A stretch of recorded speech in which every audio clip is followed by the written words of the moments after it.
بغل میں پیاز رکھ کر سونے سے آپ کبھی بوڑھے نہیں ہوں گے۔ چائے کو ٹھنڈا کر کے پینا چاہیے، زیادہ گرم چائے پینے سے کینسر کا مسئلہ ہو سکتا ہے۔ اگر جلد پر کسی قسم کا نشان بن جائے تو اس کے اوپر روز لیموں کا چھلکا رگڑتے رہے، زخم کا نشان دور ہو جائے گا یا مٹ جائے گا۔ سرسوں کا ساگ کھانے سے خون کی کمی کبھی نہیں ہوتی اور آنکھوں کی نظر بھی تیز رہتی ہے۔ جو پھولوں کو زیادہ سونگھتا رہتا ہے اس کی عمر لمبی ہوتی ہے۔ اگر معدے کو زندگی بھر تندرست رکھنا ہے تو کھانے کے بعد تھوڑا سا گڑ کھا لیا کرو۔ شوگر کے مریض جن کے پاؤں میں زخم ہو جاتے ہوں وہ روزانہ پھول گوبھی کو کچا استعمال کیا کریں، انشاءاللہ زخم ٹھیک ہو جائیں گے۔ اگر دانت کھٹے ہو جاتے ہیں تو بادام کھائیں، اس سے دانتوں کا کھٹا پن دور ہو جائے گا۔ اگر رک رک کر پیشاب آنے کا مسئلہ ہو تو کدو کے بیج نکال کر انہیں پیس لیں اور شہد کے ہمراہ کھائیں، اس سے رک رک کر پیشاب آنے کا مسئلہ حل ہو جائے گا۔ جن خواتین کو لیکوریا کا مسئلہ ہو 15 دن تک ایک پیالی انگور کے رس میں ایک شہد کا چمچہ ملا کر پی لے، انشاءاللہ مرض دور ہو جائے گا۔ اگر آپ کو چوٹ لگی ہے اور خون نہیں رک رہا تو اروی کو ناریل کے تیل میں ڈبو کر زخم پر لگائیں، خون بند ہو جائے گا۔ نہانے کے بعد تولیہ کا استعمال نہ کریں، اس سے آپ کو بیماری ہو سکتی ہے۔ نہانے کے بعد تولیہ استعمال کرنے سے آپ کو کینسر کا مسئلہ ہو سکتا ہے۔ جو لوگ کم پانی استعمال کرتے ہیں زیادہ تر ان کو پتھری کا مسئلہ ہو جاتا ہے، اس لیے آپ پانی کا استعمال جتنا ہو سکے زیادہ کیا کریں۔ جن لوگوں کو دائمی قبض کا مسئلہ ہو جاتا ہو ہلکا براؤن رنگ کا گڑ کھا لیا کریں۔ جن کو کھانسی کا مسئلہ ہو وہ ٹافی جتنا گڑ کھا لیا کریں۔ اگر آپ اپنے دل کو تندرست رکھنا چاہتے ہیں تو نمک اور چکنائی کا استعمال کم سے کم کیا کریں۔ اگر آپ اپنے گردوں کو بہتر رکھنا چاہتے ہیں تو سونے سے پہلے باتھ روم سے فارغ ہو لیا کریں۔ اگر آپ اپینڈکس سے بچنا چاہتے ہیں تو کھانوں میں لیموں کا استعمال کیا کریں۔ اگر آپ اپنے معدے کو بہتر رکھنا چاہتے ہیں تو ٹھنڈی چیزوں سے پرہیز کریں۔ اخروٹ شام کے وقت کھانا سب سے بہترین ہے۔ صبح، دوپہر اور رات کو کھانا مضر صحت ہے۔ جن افراد کو جوڑوں کے درد کا مسئلہ رہتا ہو وہ سوہانجنا کی پھلیاں پکا کر کھایا کریں۔ جن کے سر پر بال نہ اگ رہے ہوں دھنیا کے پتے لے کر سر پر رگڑا کریں۔ جو زیادہ پانی پیتا ہے اس کی صحت اچھی رہتی ہے۔ آپ کے خیالات آپ کی شخصیت کو ظاہر کرتے ہیں۔ کم بولنا اور مکمل بولنا عقل مند ہونے کی نشانی ہے۔ زیادہ چہل قدمی انسان کو تندرست بناتی ہے۔ ہمیشہ پہلے سوچو اور پھر بات کرو۔ زیادہ کھاتے رہنے سے سستی رہتی ہے۔ بات بات پر رو جانا نرم دل ہونے کی نشانی ہے۔ لوگوں کی باتیں آپ کی شخصیت کو ظاہر نہیں کرتی۔ کم سونا اور فکر میں رہنا آپ کے محنتی ہونے کی نشانی ہے۔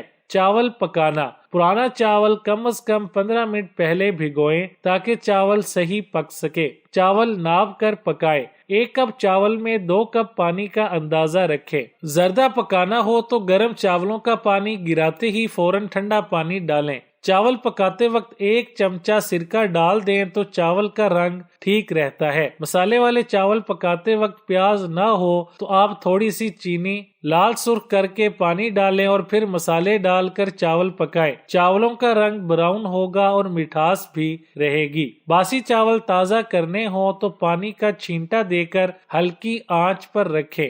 ابلے ہوئے چاول ہوں تو پانی ابل کر اس میں 2 منٹ کے لیے باسی چاول ڈال کر پانی پھینک دیں۔ چاول ہلکی آنچ پر رکھیں۔ گلے کے درد کے لیے نمکین پانی کے غرارے۔ نمک صرف کھانے کے ذائقے کو لذیذ ہی نہیں بناتا بلکہ اس کے اور بھی بے شمار فوائد ہیں، جن میں سے ایک گلے کے درد میں سکون پہنچانا بھی ہے۔ اگر گلا درد کر رہا ہو تو نمکین پانی کے غرارے درد کو دور کرنے اور گلے کو آرام پہنچانے میں مددگار ہوتے ہیں۔ تاہم جیسا کہ کہا جاتا ہے کہ کسی بھی معاملے میں اعتدال کا دامن ہاتھ سے نہیں جانے دینا چاہیے، تو اس لیے نمکین پانی کے غراروں کے استعمال میں بھی اسی اصول کو ملحوظ خاطر رکھنا چاہیے۔ غرارے کرنے کے لیے 1 چائے والا چمچہ آدھے گلاس پانی میں حل کر کے استعمال کرنا چاہیے۔ یاد رہے کہ اس نمکین پانی کو پینا نہیں ہے بلکہ اس سے صرف غرارے کرنے ہیں۔ دکھتے گلے میں نمکین پانی کے غرارے کافی مؤثر ثابت ہوتے ہیں، لیکن علامات اگر برقرار رہیں تو کسی مستند ڈاکٹر سے رجوع کرنا چاہیے، کیونکہ ہو سکتا ہے کہ گلے میں انفیکشن ہو۔ متلی اور قے میں ادرک کا استعمال۔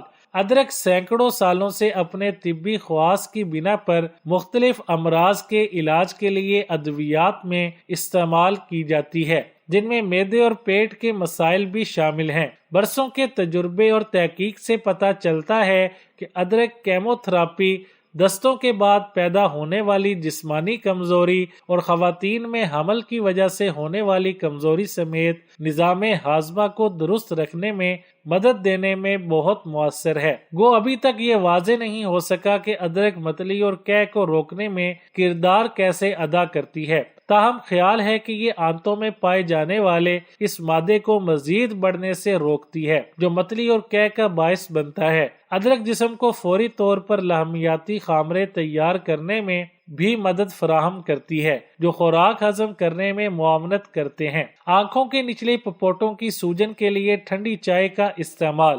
چائے کا استعمال جسم کے لیے نہ صرف اندرونی بلکہ بیرونی طور پر بھی مفید سمجھا جاتا ہے، جیسے کہ آنکھوں کی سوجن وغیرہ کے لیے ٹی بیگز کو استعمال کرنا ایک آزمودہ ٹوٹکا ہے۔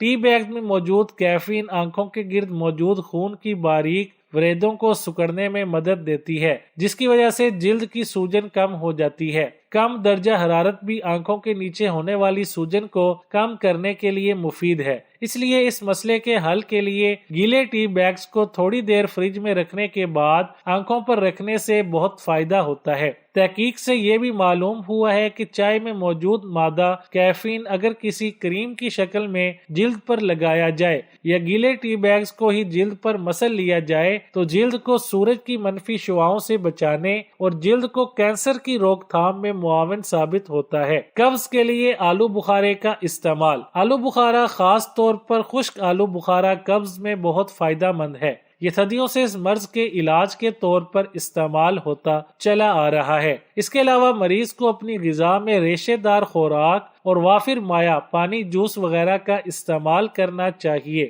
ماہرین کا کہنا ہے کہ آلو بخارا قدرتی طور پر ریشے سے بھرپور غذا ہے۔ ایک آلو بخارے میں قریباً 3 گرام ریشہ اور صرف 100 حرارے ہوتے ہیں۔ اس لحاظ سے آلو بخارا روزمرہ خوراک میں ریشے کے حصول کا ایک آسان ذریعہ ہے۔ جلدی امراض میں جو کے دلیے سے غسل۔ یہ بات سننے میں تو نہایت عجیب سی محسوس ہوتی ہے کہ جو کے دلیے، جو کھانے کی ایک بہت مفید چیز ہے، اس سے نہایا جائے، لیکن یہ ایک حقیقت ہے کہ یہ ٹوٹکا خارش یا چنبل اور خشک جلد جیسے امراض میں برسوں سے مستعمل ہے۔